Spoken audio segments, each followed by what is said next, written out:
The Bible said, whatsoever things ye desire, when ye pray. So prayer is the moment of trigger, but the foundation of that prayer must be faith. Our victory is tied to our faith. In fact, the journey is a journey of faith. The Bible said, looking unto Jesus, the author and the finisher of your faith. The race of life is a journey of faith. He authors it and he finishes it.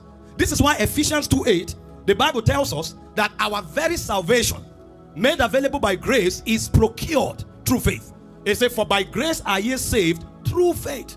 Grace avails salvation, but faith domesticates it. If you don't have faith, salvation will be available, but you will not have it. You receive salvation only through faith. And then while you are saved, to make situation align with the provision of salvation is also a function of faith. Even prayer will be largely useless if there is no faith.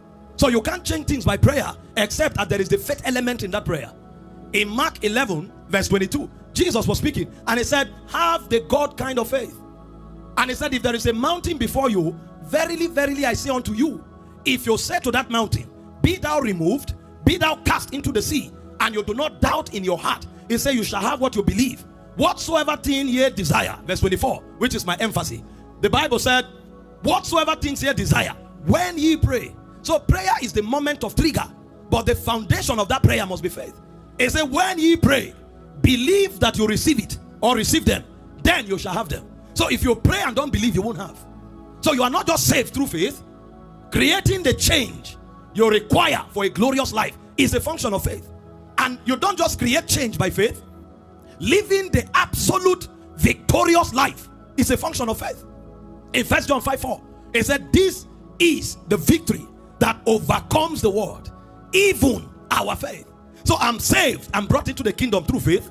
I use faith as the economy of getting ahead in the kingdom. And then in order for me to live victorious in the kingdom, I still transact by faith. And then every attack that comes against you in the kingdom, it still takes faith to deflate it.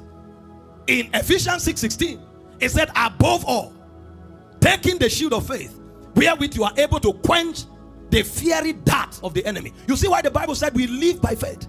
We walk by faith. We come into the kingdom by faith. We change circumstances by faith. We live victoriously by faith. We stop opposition by faith. That's why the just lives by faith.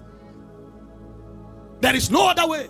And that scripture says you live by your faith. Once in a while, a minister can bring intervention like we are going to have tonight. But principally, the just lives by his own faith. So you must understand what to do with your faith for your faith to work. This is why I want to give you a justification as far as scriptures is concerned for your faith. So it becomes the basis for which you function and live by faith. Now, it's important for you to understand that the faith we are discussing here will not be given to you today. It's important for you to understand that all the faith you require is already in you. All the faith. Now, when Jesus was teaching on the subject of faith, he made some very remarkable statements. Statements that suggest when it has to do with faith, quantity is not a factor. He said, if your faith is as small as a mustard seed, you will command a mountain. So when it has to do with faith, quantity is not our focus. The tiniest element of faith you have is enough to deal with any circumstance that is 1,000,000 times bigger than that faith. The power of faith is not in its size, it's in its essence. So long as faith is present, circumstances are useless. It can change it. Imagine the ratio. Those who are engineers here would help us. If you were to quantify the size of a mustard seed vis-a-vis a mountain, is there a comparison? A mustard seed will be lost 1,000,000 times in a mountain. This is why when it comes to the corridor of faith, we don't bother the size of your problem. This journey has no regard for size. We don't bother for how long your problem has existed. A mountain may have lived for 100 years.